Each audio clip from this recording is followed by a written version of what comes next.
Okay. Bilge, hi. Manuel, hi. Can you hear me? Hello. Hello. Hi. Manuel, hi. Yeah, welcome. Can you hear me? Yes. Okay, I'm sorry for the delay. The sessions exceed the time limits, so I'm sorry. If you're ready, we can start, I guess, because we don't have a break. Okay. Okay. So, yeah, hello again, dear guests. Welcome to the last session of the day. And thank you very much for your joining us. In this session, we will listen to an in-conversation conducted by Dr. Bilge Serin, my dear colleague and my dear friend, and also Professor Manuel Albers. The title of the discussion is Commodification and Financialization of Urban Space by Housing. After brief presentations of speakers, there will be a conversation part. Between them and following, there will be a discussion part and questions part. We will have an interactive discussion here all together. So now I will briefly introduce the speakers. And before this, I would like to express my gratitude because of their invaluable contribution to the conference. And I will start the introduction with Dr. Bilge Serin. She is an urbanist and researcher with a diverse background, including urban development and design, urban politics, and housing. She currently works as lecturer in global urbanism at the University of Glasgow. Before joining the University of Glasgow, she worked at the University of Edinburgh, Heriot Watt University, and Middle East Technical University. Bilge Serin has been doing research and publishing on the contemporary commodification of urban space, while particularly focusing on the role of the state in the commodification of urban space, the role of large-scale redevelopment projects in facilitating commodification, and the role of media in facilitating the consent production for commodified housing provision. Recently, she has been leading research on commoning in urban space during the pandemic by focusing on the COVID-19 mutual aid groups in the United Kingdom. Her research interests cluster around the dynamics behind increasing inequality in urban spaces. These include exclusionary practices in urban development and housing, discursive formation of exclusion in urban space, representations of urban space and everyday life in mass media, and commoning practices during the pandemic, all in connection with commodification and decommodification in urban space. Because the format of this session will have in conversation, so I will continue with the introduction of Manuel Albers. He is a human geographer, sociologist, and urban planner. Is full professor of geography at KU Leuven, the University of Leuven, where he leads a research group on the intersection of real estate, finance, and space, spearheaded by a grant from the European Research Council. Previously, he was at the University of Amsterdam and Columbia University. He has published on financialization, redlining, social and financial exclusion, neoliberalism, mortgage markets, the privatization of social housing, neighborhood decline, gentrification, and the Anglo-American hegemony in academic research and writing. He is the author of Place, Exclusion, and Mortgage Markets, and the Financialization of Housing, a Political Economy Approach. He is the editor of Subprime Cities, the Political Economy of Mortgage Markets, and the associate editor of the Encyclopedia of Urban Studies, editor-in-chief of Geography Journal, TESG, and has served as the guest editor for 9 different journals. So thank you very much for your invaluable contributions again. And now I will give the floor to you. So thank you very much again. Floor is yours. Thank you, Pinar. I suppose I'm starting. the talk. Before starting my talk, I would like to thank the conference organizers for keeping this conference free of charge for everyone who would like to attend, because these days academic conferences without a participation fee is a rare thing, which creates another exclusion in academia and urban space as well. So it's a good thing to appreciate, I suppose, before starting. Also, this saves me personally from talking about commodification in an extremely commodified environment. So thank you for that. So today I'm going to talk about commodification of housing from a broader perspective through the commodification of urban space. And well, commodification in a nutshell is defined as the processes or practices of turning something which doesn't previously hold an exchange value into a commodity in the market. When defined like this, it sounds like a very simple thing in a way, perhaps not even interesting to talk about. However, if we look closer, well, it's a different issue. Marx writes in The Capital about this kind of mundaneness of commodity versus what it makes it interesting.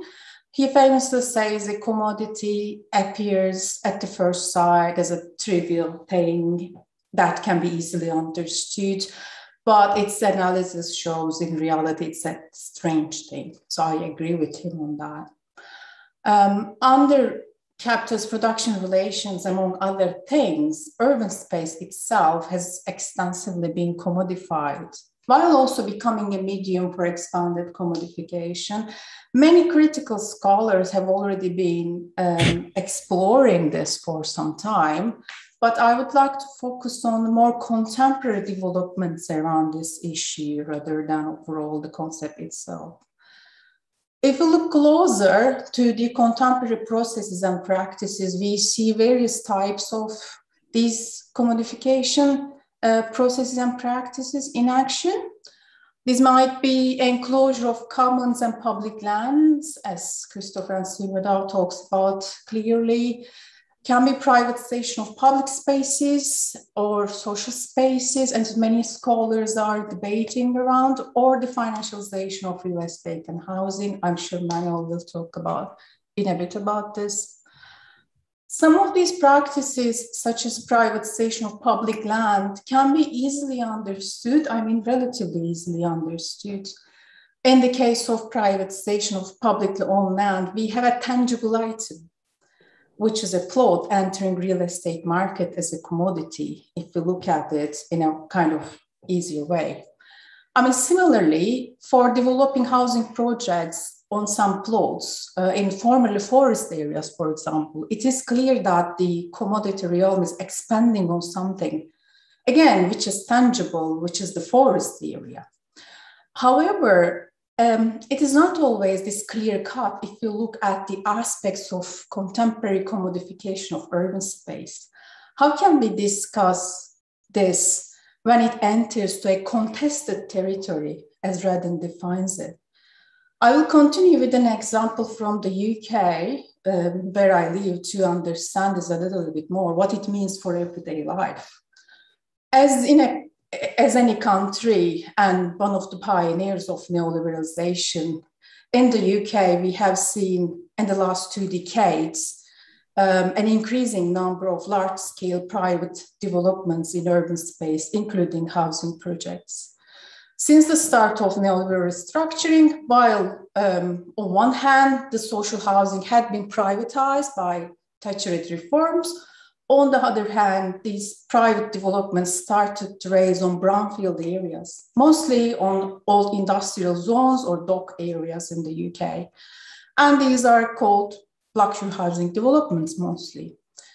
They're defined as housing projects, although they provide various amenities and services within their confines, and they transform large areas of the cities. For the context for our audience, the projects are very similar to branded housing projects in Turkey, which are called markalı konut projeleri. The amenities and services providing in these projects, of course, differs. In some cases, it is just a playground for children. In some cases, it is some activity areas. But in the UK, for law, these projects have to provide a number of affordable units, a version of social housing in the project areas. Although in negotiation process, sometimes developer managed to avoid this in return of a considerable amount of money given to the council, usually the projects have some social housing units. So in this context, the news broke a few years ago that in one of these luxury housing projects, children living in social housing units were not allowed to use playground area in the project. This caused a huge backlash from across the political spectrum. How can be children banned actually from using a playground, which is literally in the same development because they are social housing residents? Well, I'm using this as an example because unfortunately, this is not an isolated incident.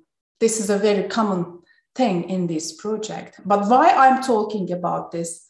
Not because the developers are evil people trying to prevent children enjoying the outdoors, but this incident shows that via this large-scale housing project, access rights to key urban infrastructure, such as the playground in this example, are being commodified.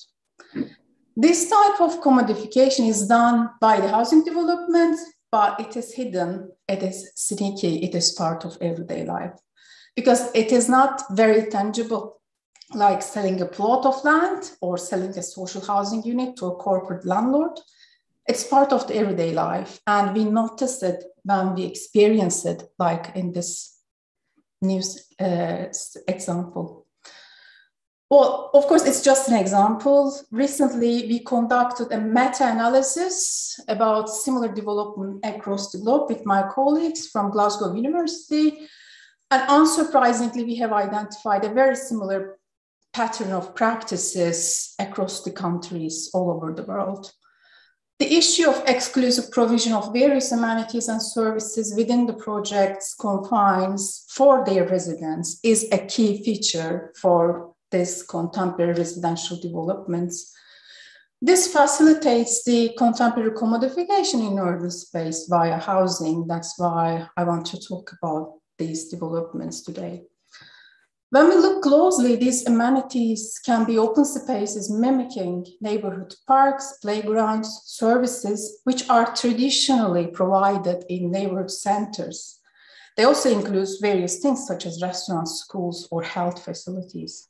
So this massive private provision of services and infrastructure brings this issue of managing, of course, who is going to manage this relatively new bundle of commodities provided within the projects.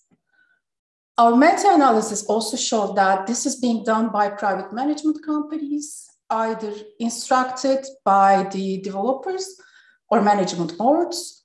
We have also found that developers of the projects are keen to keep their control over these private management of the areas. So how they do this, it depends on the laws and regulation of the country that they operate in, of course. But sometimes these companies, these management companies are owned by the developers of the projects, or sometimes developers keep the ownership of some housing units in the project. So they dominate the management boards, so they are influencing the decisions taken. So this is, at the end of the day, what we are seeing is a total commodification of residential environment in addition to housing units. Of course, it's not an entirely new thing. We have seen this practice in gated communities since the 70s. However, this practice is kind of becoming a mainstream thing under expanding liberalization in urban space. This tendency of packaging bundle of commodities together with housing is not limited with this few large-scale housing projects as well. It's expanding to other types like student halls, for example. They provide a lot of things in addition to accommodation. Or a similar pattern can be seen in the build-to-rent developments in the UK. Just for the context, build-to-rent is a provision of private rental housing where companies build these houses to rent, not to sell. And we see similar services provided within those developments as well. So this brings us to question why and how this can happen across the globe. Yes, our analysis shows this is a kind of part of neoliberal development, restructuring, whatever you call it. But one thing we know about neoliberal urbanism is that it doesn't happen by itself. There are various actors from the World Bank to local authorities working to make this happen in different countries. So this brings us to the issue of the role of state in promoting this provision and further commodification in urban space through housing developments. Whether you see the state as a caretaker of the society or an apparatus of class alliances, without the support of the state as an institution, this expansion and deepening of commodification cannot happen at this scale. Although at the first glance, we see that neoliberal state where there is a risk that it is understood as a state as a deregulating agency. On the contrary, neoliberal states are still regulating agencies, but they do this in favor of neoliberalization, further commodification, and financialization. Again, looking at an example, let's take the neoliberal transformation in Turkey, for instance, and its relationship with housing developments in this country. I have conducted an analysis on the role of state on the commodification of urban space a few years ago and looking at branded housing projects in Turkey. So if you look at the results of this study, it shows that the state took three obvious and direct roles in facilitating the expansion of commodification of urban space as a regulating agency, as a land developer, and not as a direct provider of housing. First, we have observed that a massive structure of laws and regulations, which results in the development of state agencies with superpowers in this country, like TOKİ and Emlakkon's real estate investment partnership. Second, this restructuring enabled the state to privatize publicly owned land for housing projects by accumulating all the land in the hands of TOKİ. And thirdly, the state became a partner in these large-scale housing projects. Therefore, it entered the market as a direct actor, direct housing provider. So, although every country has its own path-dependent characteristics, our meta-analysis also showed that the states, or the political sphere, if you like, more broadly, have been promoting this way of provision of services and facilities, but also supportive of the contemporary commodification of urban space through residential developments. Turkey and this restructuring is just an example within those broader practices that we observe different countries from Canada to Australia.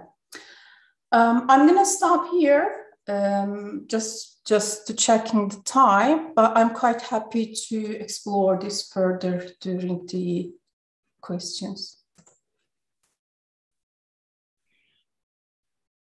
Manuel, you're on mute.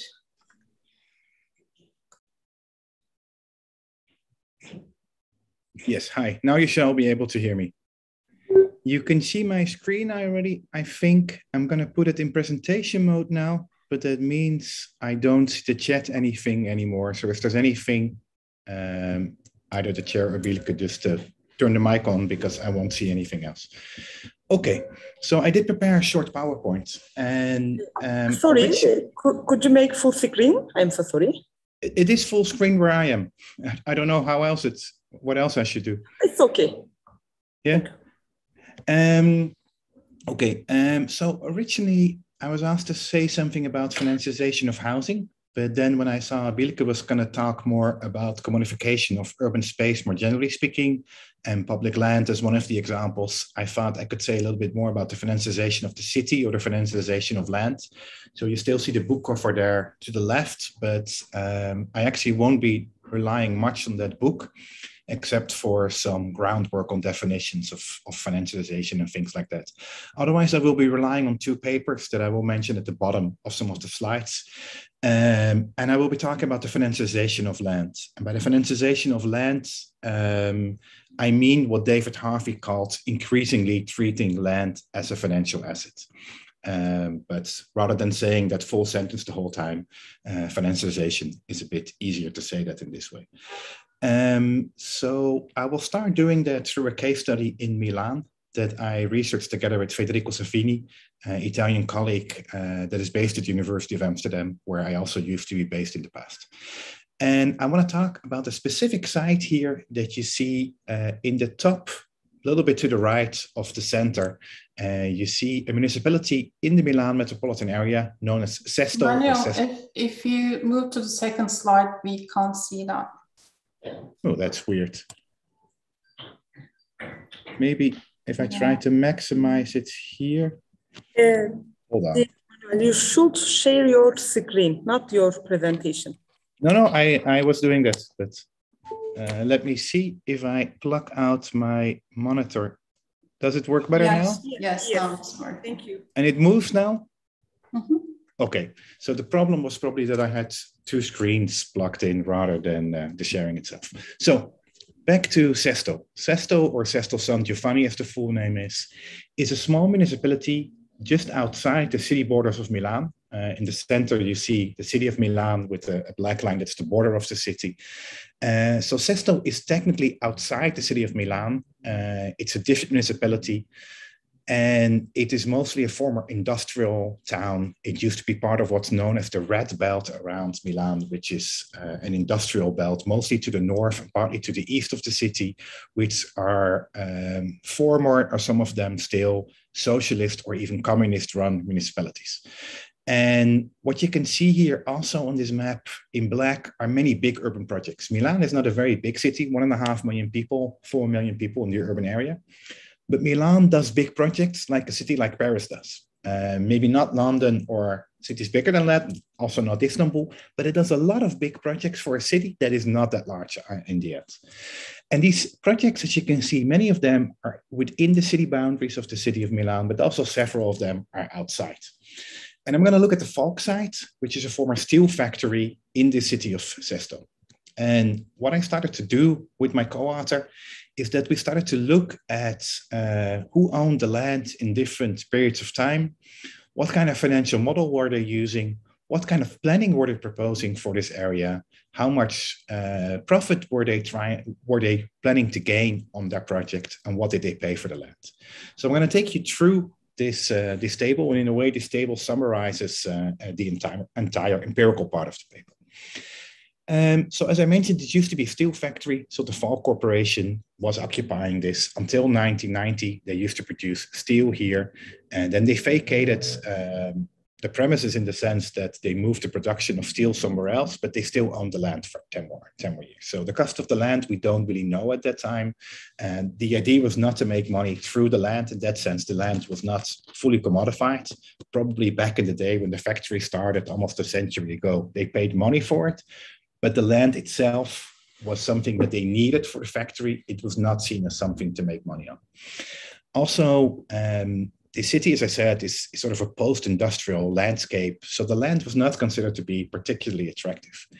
But it started to change around the time, the turn of the century, when even this kind of land, sort of on the wrong side of Milan, the old industrial part, started to be seen as more attractive. And Gruppo Passini, which is a holding company, but it's owned by one person, which is a local real estate investor, a known speculator and investor in the Milan metropolitan area, he decided to buy the land. And he bought this massive piece of land for 140 million euros. But the interesting thing here is not so much that he paid so much money for the land, although I think that is quite interesting for a site that is not so easy to redevelop. but that he acquired a bank loan of 200 million euros to pay 140 million euros for the land. So he was able to persuade the bank that the future value of this plot of land might be bigger. His total debt related to the purchase of this site was even 250 million, which you can see in the financial model, but only 200 of it is a direct loan that can be linked to the buying of the plot. So he made a plan, an urban plan to redevelop the site, but we know that Gruppo Pacini doesn't have the capacity to redevelop a site.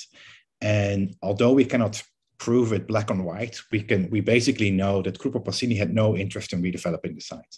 What they were interested in was getting planning permission so that the value of the site was higher and Gruppo Pacini could resell the plot of land for a higher price. This is exactly what happened. It took Gruppo Pacini 5 years, but in 2005, they sold the land for almost 300 million euros.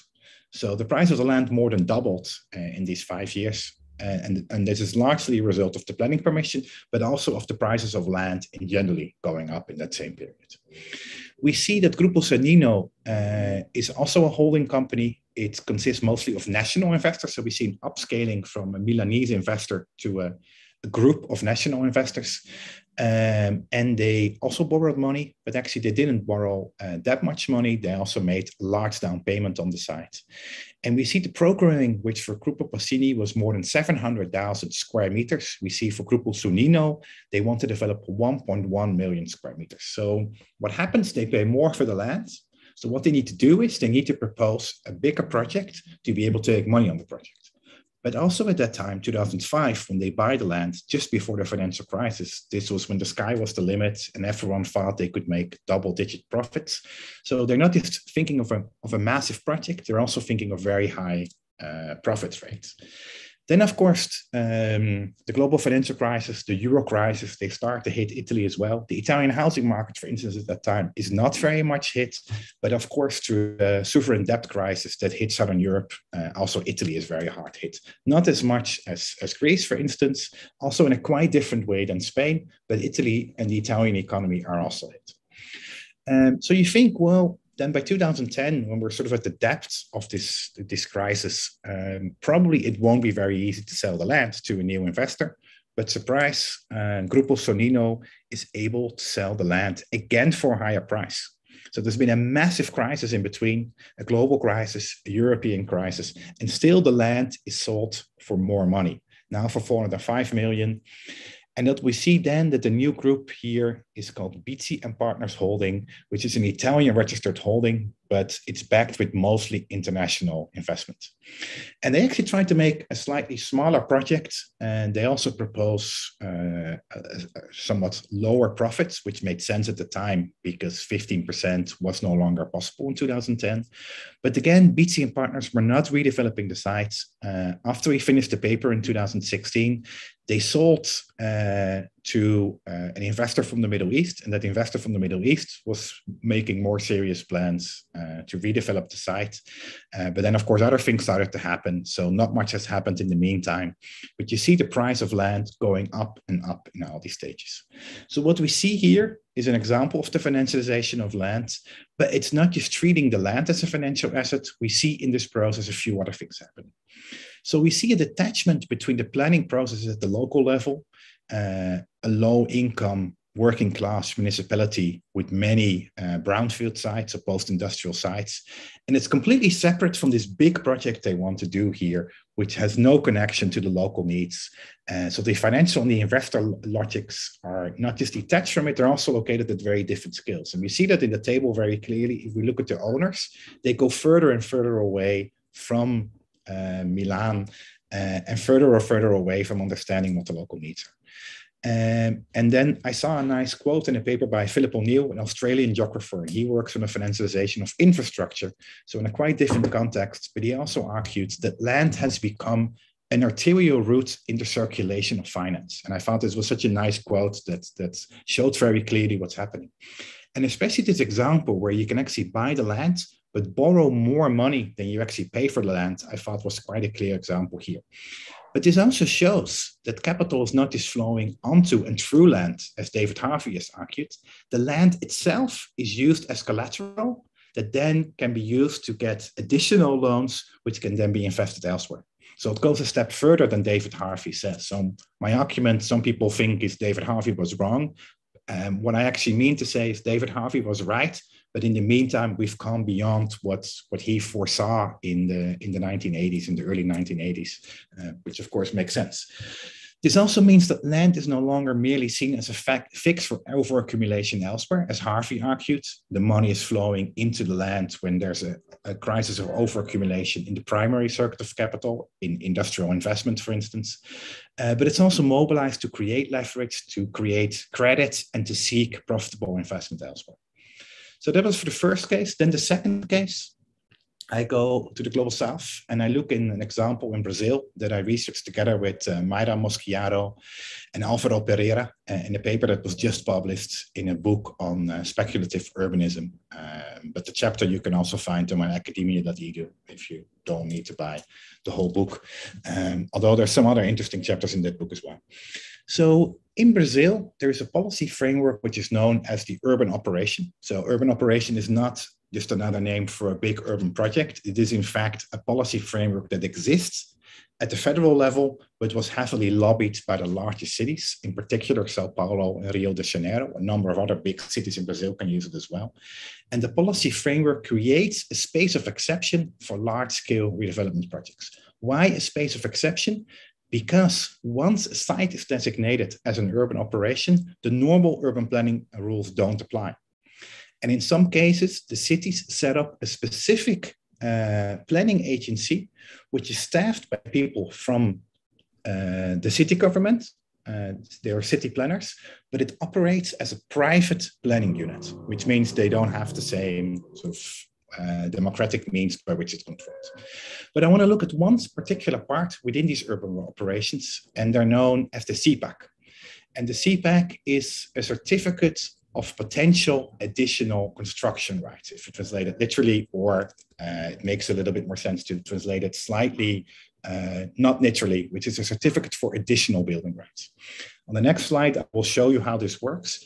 For those of you familiar with tax increment financing, for instance, through the work of Rachel Weber on Chicago, this is quite similar. It's a tradable financial product.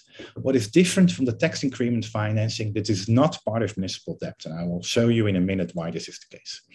Originally, these CPACs were only used in the two largest cities of Brazil, but in the meantime, they're being expanded to other large cities, as well as to other municipalities within these larger metropolitan areas. So on the right, we will soon see how the CPAC works, but first it's good to compare with something that happened in the 1970s already in Brazil. What happened there is you already had additional building rights. They were part of the planning regime.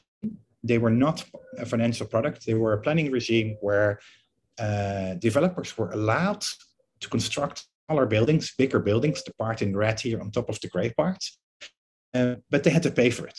They could pay for the additional building rights, and those revenues that the city would get out of it would go into a city fund. And here you see example from Rio de Janeiro. And then it was possible for the city to redistribute this money from these particular sites where you could buy additional building rights. They would move the money to other parts of the city. Hence, all these arrows going out from a central area in Rio de Janeiro to the periphery. And in some cases, this was used, for instance, for sanitation in the favelas. So in the informal housing areas that you have in many Brazilian cities. So it was a redistributive tool that was using the interest in developers in very high-priced sites to actually make use of it and not have to tax them additionally, but still get extra money in that they pay voluntarily. They don't need to do the additional building rights, and they used it basically for development, you could say, of the welfare state. What changed in the 1990s with these urban operations is that these additional building rights became financial products where the developer pays these to the city, but the city auctions them. So any developer can buy any of the additional building rights. You don't even need to own the building. As an investor, you can buy additional building rights and then get into a deal with a developer. But the other big difference is that the revenues in the 1990s and in the 2000s are no longer going to a city fund. They're going to an urban project fund where the money gets reinvested within the boundaries of this area. This makes it very similar to the tax increment financing, but it's not a way of getting the tax in. It's a financial product that's being sold that allows you to build extra. And those financial products can also be resold. And they can be used within certain plots within this district, not for one specific building. So they're working a little bit differently. And the idea was that this way you could have the redevelopment of this area self-finance. What is in fact taking place is that often these CPACs are sold under the market price. In fact, it's a subsidy to developers. The government still invests in these areas. There's an excessive focus on infrastructure rather than, for instance, on social housing. There is no longer the spatial redistribution that made the Brazil model from the 1970s quite amazing, in fact. And we also see gentrification and displacements in some of these areas. So one of these areas where this takes place in Rio de Janeiro is the original favela that gave the name favela to all the favelas in Brazil. And they've kept part of the hill as a favela, but it's almost become like a site for people to visit. And most of the other informal housing is removed from the area and is being redeveloped. But what is interesting, particularly in the case of Rio de Janeiro, different from all the other cities in Brazil, is that all the CPACs, so all these additional building rights, are bought up by one institution. And I think for a Turkish audience, this institution is quite interesting because if you talk about Turkey, I always hear Toki. I didn't hear it until the end of Bilge's presentation, but I heard it in the end. And I think the FTTS, the Guaranteed Fund, which is basically a quasi-pension fund in Brazil, is very different to Toki in many ways. But like you can't go around Toki in Turkey, and especially not in Istanbul, in Brazil, and especially not in Rio de Janeiro, you can't go around the FTTS. The FTTS is always there, like Toki is always there. Like in Singapore, you always have the Central Provident Fund. It's one of those institutions that's dominant. So the FTTS does different things than Toki. It is a compulsory savings account system. It's not officially a pension fund, but it works as a quasi-pension fund where employers put contributions in. It doesn't tax income. It's also a way of social security. People can not only use it when they retire, they can also use it when they want to make a down payment when they buy a house. So it's also being used to stimulate home ownership. And people can take it out if they have hospital bills. So it becomes, in a way, the social safety net for the part of the population that's in the system. So it doesn't include the very poorest people, but it includes a large part of the population because by now most Brazilians are in a former labor situation, which means that people see the FTTS almost as a welfare institution because it is so crucial for buying a house, which is seen as a replacement of welfare in itself, and since people can use it for hospital bills. But the FTTS is also the largest investor in Brazil. It's the largest stock owner in Brazil. It is the biggest mortgage lender in Brazil. And in the meantime, it has become a land and property developer. Not the biggest one yet, but they're working on it. So what has the FTTS done? They bought up all these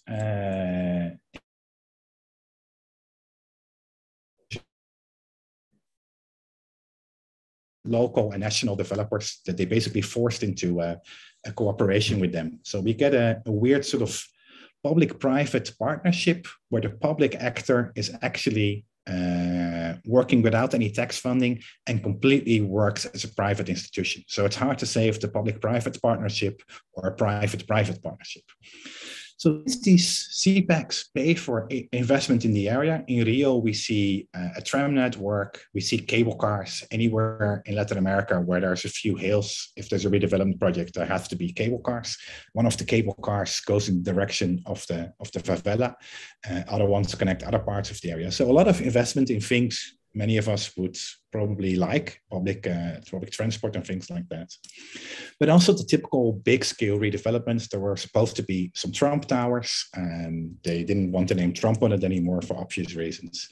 There's a new museum. There's a mix of residential. There's a mix of offices. There are buildings by star architects, but again, there's no social housing. Then in Sao Paulo, we don't see one institution like the FTTS buying everything up. It's basically developers buying up their own CPACs, their own additional building rights. But then in the development of the infrastructure, we see that the Sao Paulo, and anyone who has been to Sao Paulo probably knows this is a car city. This is more a car city than probably any American, sort of US American city. There are highways which are 16 lanes wide, and most of the investment in infrastructure in Sao Paulo went into more highways, more highway bridges. And the real estate development is very much focused on buildings where you can make money on, just less focus on having a nice museum to upgrade the area.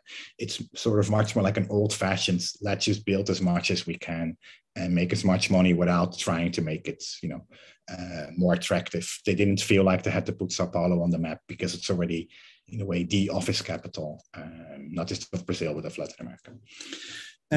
So some conclusions. I think I'm already running out of time. So public land is being used in both cases to ensure investors' profitability and market control, but especially in the Brazil case.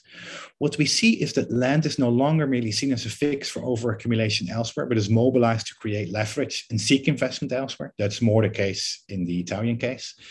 But we see in both cases that the additional supply of finance often results in inflating real estate prices. It doesn't necessarily result in more development. In Brazil, it does because of the way the system is set up, but those new offices would have been developed anyway, especially in Sao Paulo, where there's such a high demand for these spaces.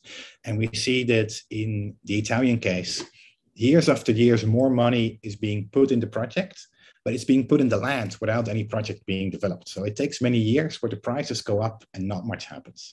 So we see these are two very different cases, and the financialization of land in that case is geographically variegated, but we see some common trends and trajectories.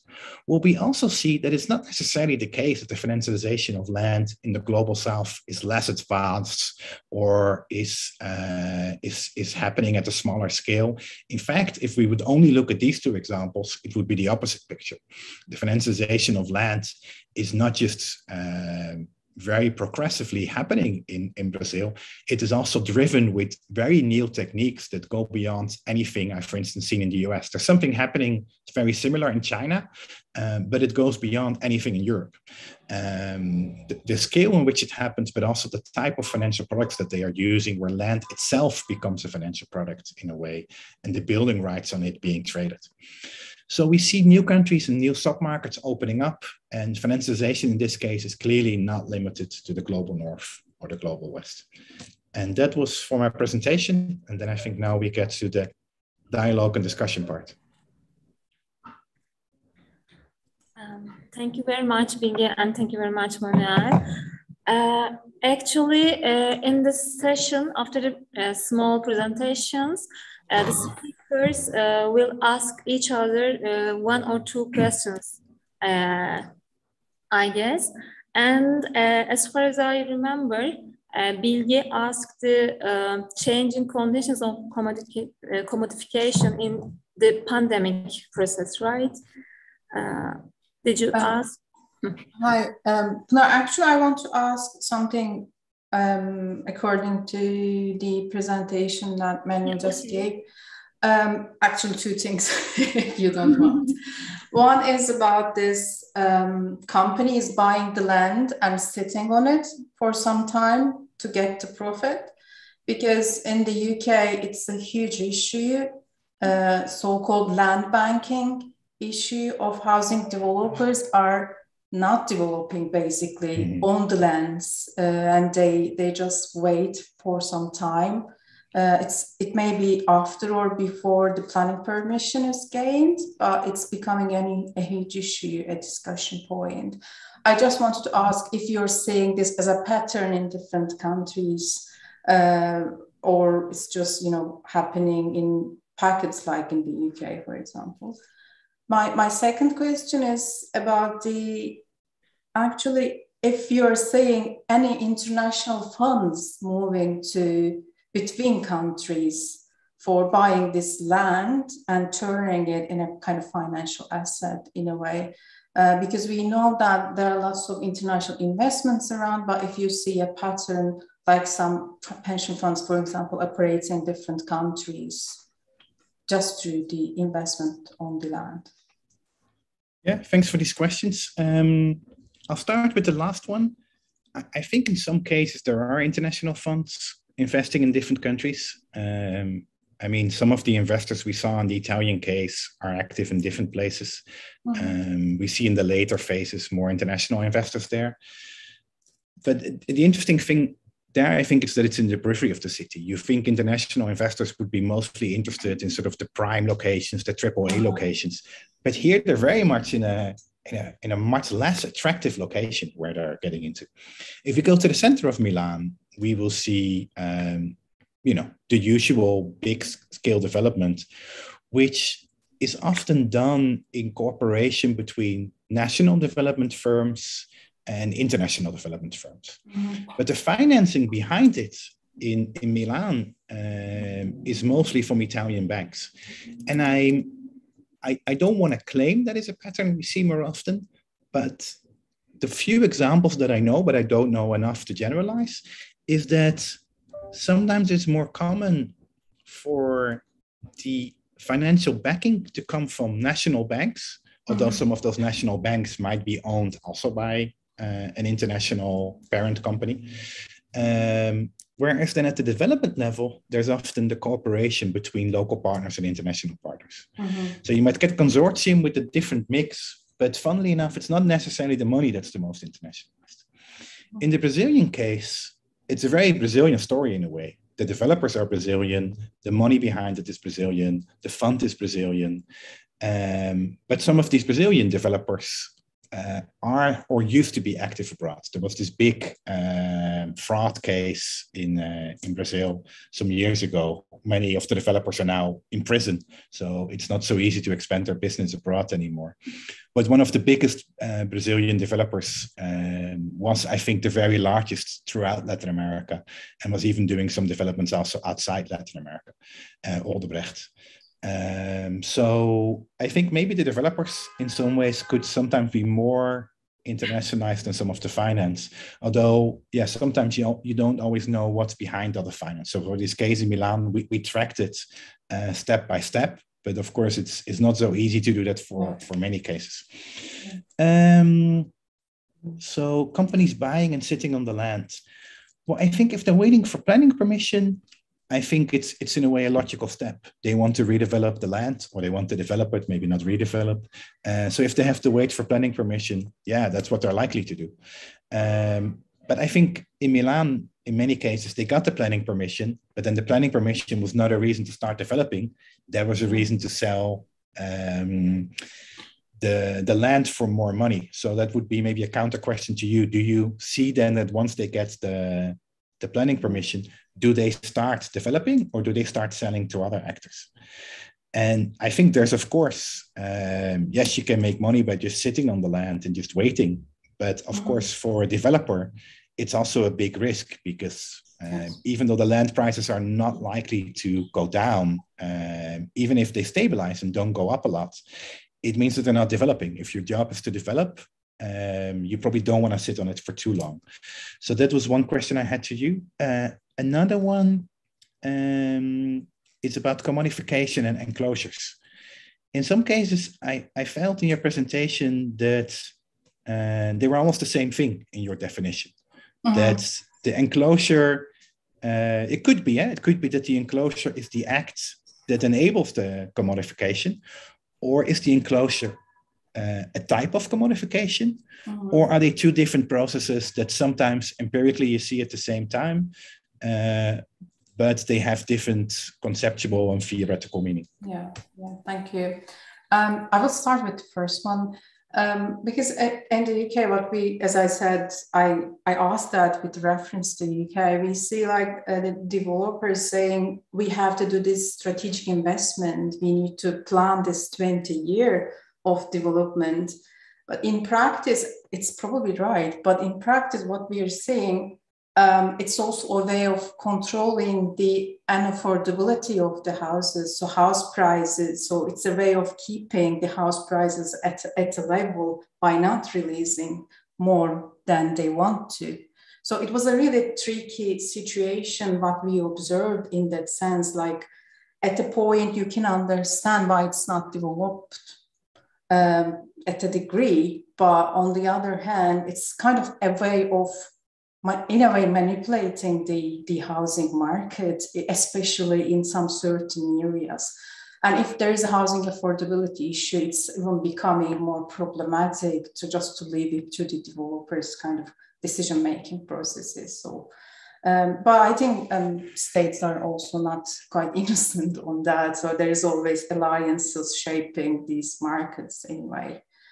Regarding the enclosure commodification thing, they are close connected with each other. I thank you for asking that, because sometimes, as you said, they are overlapping, and we're talking about segregation in these housing projects, for example, and exclusion of people. And sometimes people ask, okay, well, this is probably just privatization. You're not commodifying something extra in a way. On my point there, the access rights are actually turning to a commodity, not for everything, but for example, a public park. If you look at the new developments in Istanbul, for example, it is such a scarce thing to see a public park in Istanbul, and there is an issue of accessing open green spaces. But all new developments are providing these large open spaces instead of public parks in the project areas. So it is becoming, the access to these open green spaces are becoming a commodity. I think this is different than enclosure or privatization of public land. There is another level of here, kind of creating new commodities within everyday life. So it's how I see it. I think there's another interesting issue that maybe plays a role in both cases, but we both kept it a bit more in the background, which is politics and the color of the politics. Mm-hmm. You would think some of these things, I mean, you used the word neoliberalism. I didn't use it, but I could have used it. I agree with you. It has to do with very much the state taking action rather than just deregulation. But for instance, in the UK, does it make a difference if a city is run by Labour or by the Conservatives? No, that's what I was thinking. In Italy also, like Sesto San Giovanni is run by a left-wing government. It's always been left-wing and not center-left, but more far-left. But that, I think, raises an interesting question also. If we think, we're often asked by people, whether other academics or by people, policymakers, or by the audience, what are the solutions? And I think a lot of our arguments are usually about different politics. Mm-hmm. But then we see, even in these places where there is a different politics, we see a lot of the same patterns. Yeah. So what should we do with that? Yeah. Yeah. I think lots of different politics or approaches internalize the neoliberalism already. That is the reason why they're acting quite in a similar ways. Even if they're not internalized I can use or think of some examples from the UK, some Labour councils.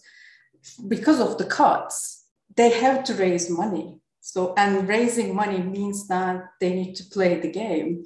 At the end of the day, even if a council is not very willing to do it, because the system is so connected in a sense that working as a neoliberal kind of capitalist way of production relations, at the end of the day, they have to play the game. We have seen this in Turkey as well, in social democratic social democratic municipalities. Even if they were social democratic, they were applying this public-private partnerships, for example, because they have to raise money because they didn't have funds. I think there are two things. One, internalizing it already, and the second one is because everything is working like that, they have to play the game in a way. Yeah, and it has to do a bit with austerity politics, if I read between lines. Yeah, I think that there might be a third one, which doesn't decide if they do it or not, but it may decide how they do it, which might be the state capacity. Mm-hmm. I think if we look at Toki or the FTTS in Rio de Janeiro, this is the state being very capable. This is the state partly doing this through private agencies and using those agencies to the benefit of some sort of hybrid state market interest. It's furthering particular state interest and it's furthering particular market interest. But then if we look at the case in Italy that I discussed, it's the lack of state capacity. That means that they just facilitate everything. And I think we see that in some places as well. Again, I don't have structural evidence, but a bit more anecdotal from a few other places. There are some cities that don't have the capacity to do it. And I think especially some of these smaller municipalities that may not be powerful enough to do it, but they are part of a larger urban area. They want to benefit from these big urban projects, but they don't really know how to do it. If I look within Italy, the city of Milan is very actively planning what they want to do. I don't necessarily agree with what they do, but I think it's a very capable planning office. They are very well able to do big urban projects. As I was saying, they do the same amount of big urban projects as a city much larger than them, like Paris. And they're able to execute them according to their own goals, and they're successful in that. But then there's one of these cities, like Sesto San Giovanni at the border, and I think they have to do with the austerity politics. They feel like they have to play the game, but they don't know how to play the game. They don't have the right cards to play the game. And that means that the land is being financialized without the state being quite active in that way. Yeah, I totally agree with that. I can give a few examples from the UK because of the austerity politics. The councils, they don't have much capacity to handle this, to be honest. And then, we did some interviews with small councils last year, a few years ago. And in one cases, the developer was paying the salary of the planner so someone can handle the case. It was a really large development and they want to make it happen. So this shows that how crippled the councils, the planning departments after this years of austerity politics, basically. Of course, it was done intentionally, and seems they're going to do it more regarding some cuts that we heard recently. But yes, definitely the capacity issue, I think a real issue, not a side issue at all. Yeah, that's a great illustration. Yeah, I hadn't heard that. I heard about the playgrounds, but this one is one that I didn't know about. Yeah. But we were really surprised as well when we heard about that. I mean, it's bad. I say it's great, but it's a great example. Of course, it's not good. Yeah. Should we open it up to questions from the audience? Yeah. Yeah, thank you very much for your impressive and also fruitful conversation. And from now on, I guess we can include the participants, our audience that are here with us. Maybe I can give the word to them, and if there is someone to ask a question or maybe some comments, I would like to give the microphone to them. Is there anybody? No? Yeah, okay. Maybe Hocam, you can come here and speak the microphone. Yeah, sorry. Because we are online, there's some problems.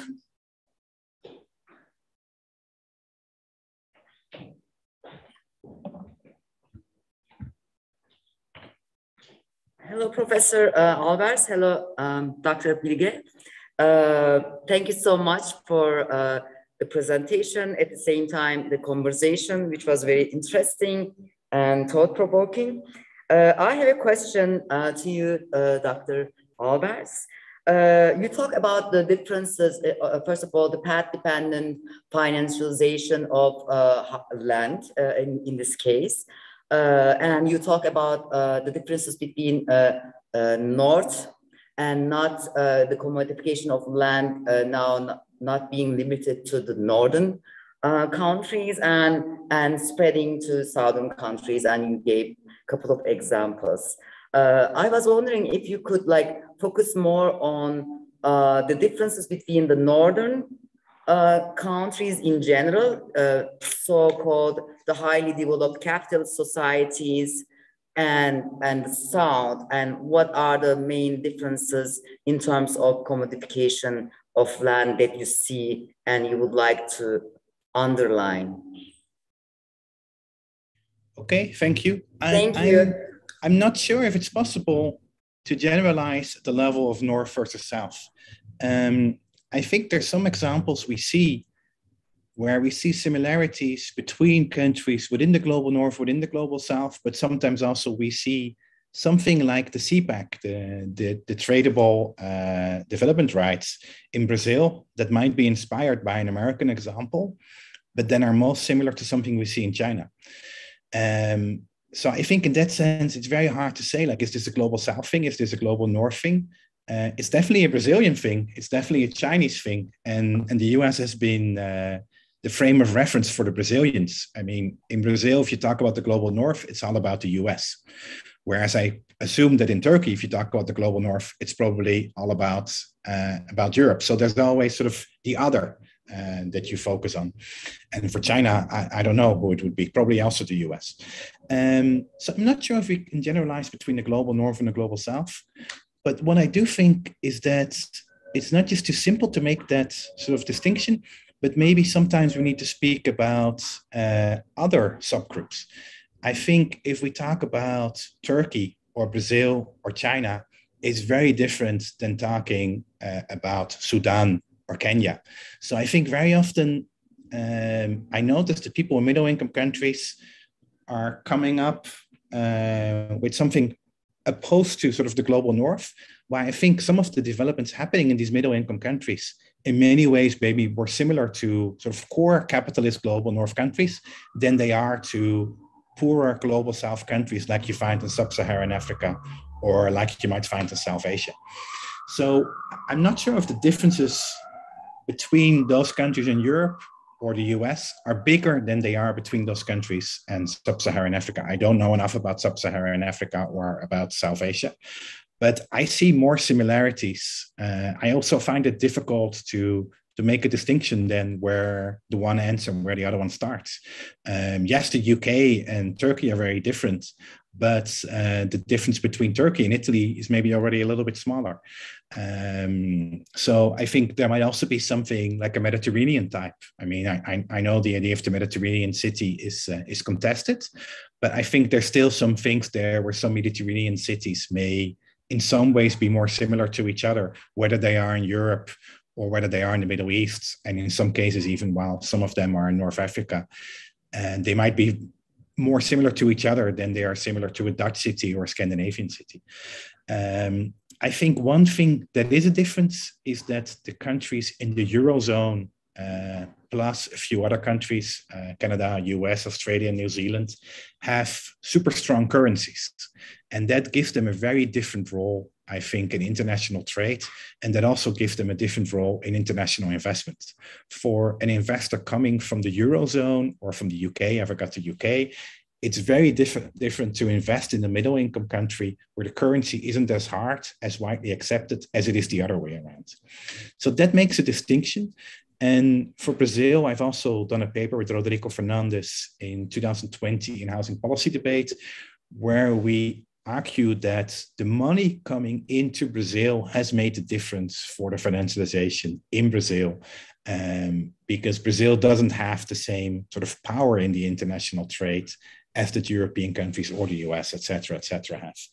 So that is a difference there, but the difference doesn't lead to the fact that there would be no financialization in Brazil. One other thing that I can think of that would be a difference is that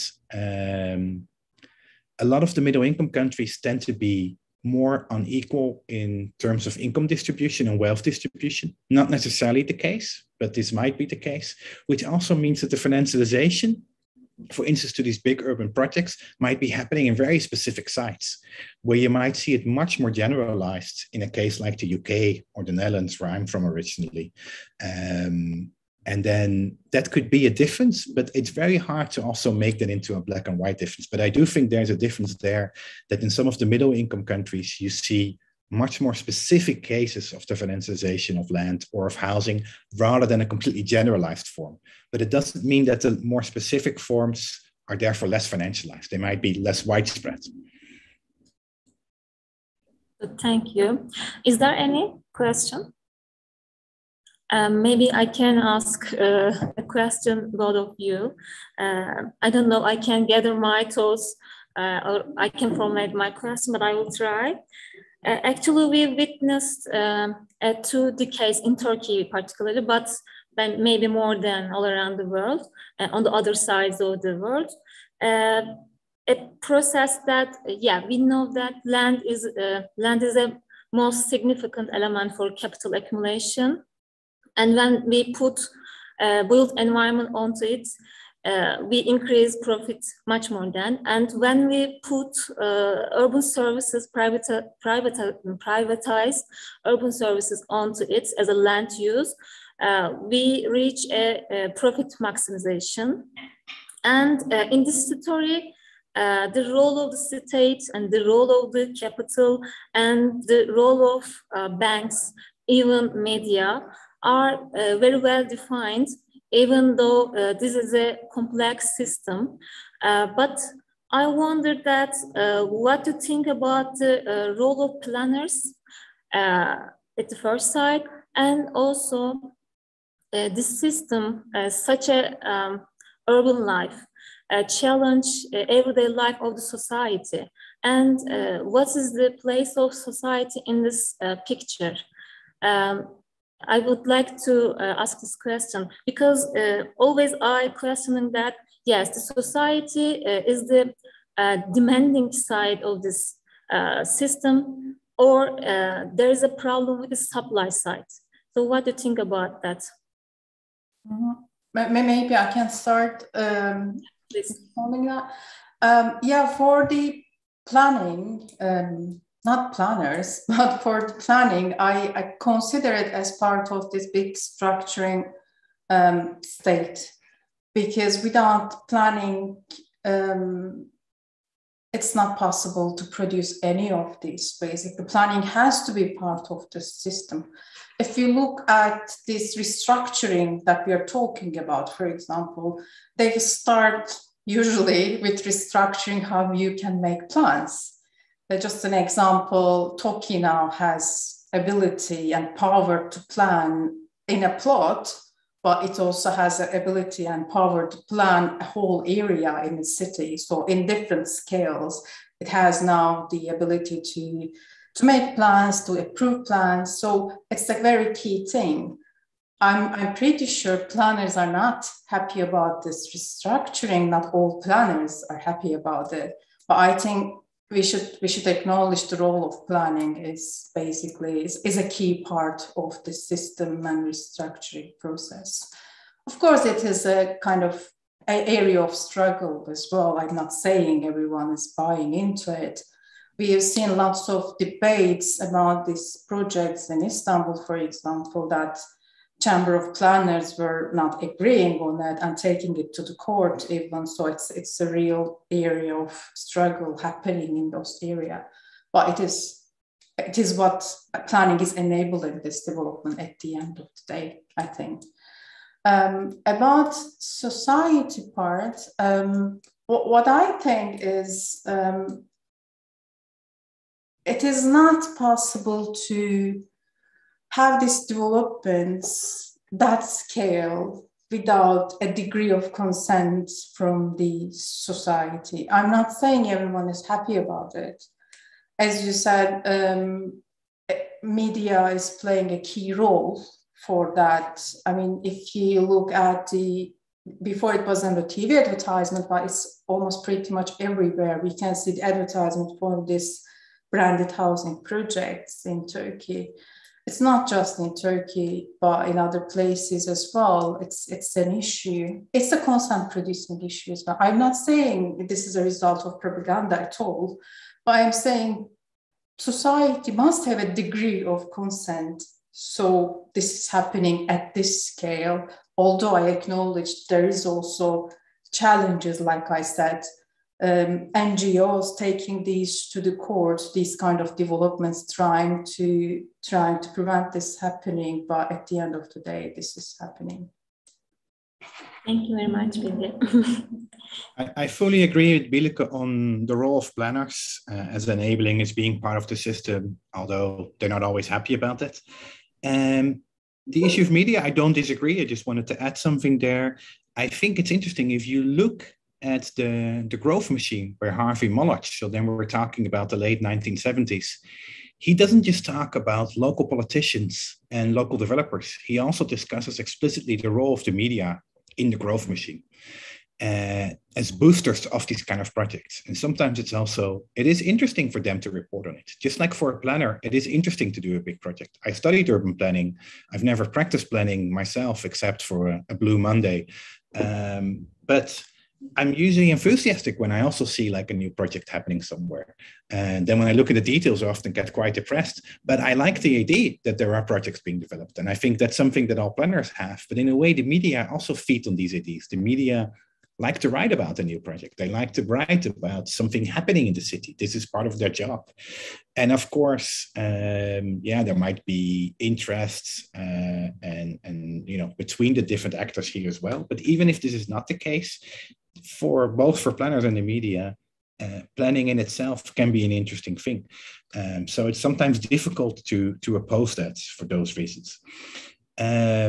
I agree with Bielke that yes, there must be some part of society that must be agreeing with this. We could also say there must be a part of society that's benefiting from this. But of course, if we see some of the projects there for such a select part of the society, that it's not always most of society that's agreeing. And this partly has to do with how democracy works. It doesn't necessarily work in favor of the majority. And it's partly how planning sometimes works outside democracy. As I was mentioning in the Brazilian example, they start a specific private planning office to do it outside. I mean, I understand some of the workings of Toki from earlier papers I read about Toki as being the state doing what it can't do within the state, but doing somewhere else. So states sometimes actively come up with these types of institutions that can do things outside of the democratic way, and therefore further the interest of very specific interest groups, including people within the state, but also private actors, rather than benefiting society at large. So it would be nice if planning would always benefit society at large. I think that's a utopian idea, but yeah, we just still strive for it to do that as much as possible, of course. Thank you very much, Manal. Is there any question? No, actually our guests don't ask anything. So maybe we can end this session if you are okay for you. So again, thank you very much for your contribution to this conference. It was really very impressive and also mind-opening. So thank you very much. And also I would like to express my thanks to our audience, and see you. Let's say see you. Thank you. Okay, bye. Thanks, bye-bye. Bye, cheers.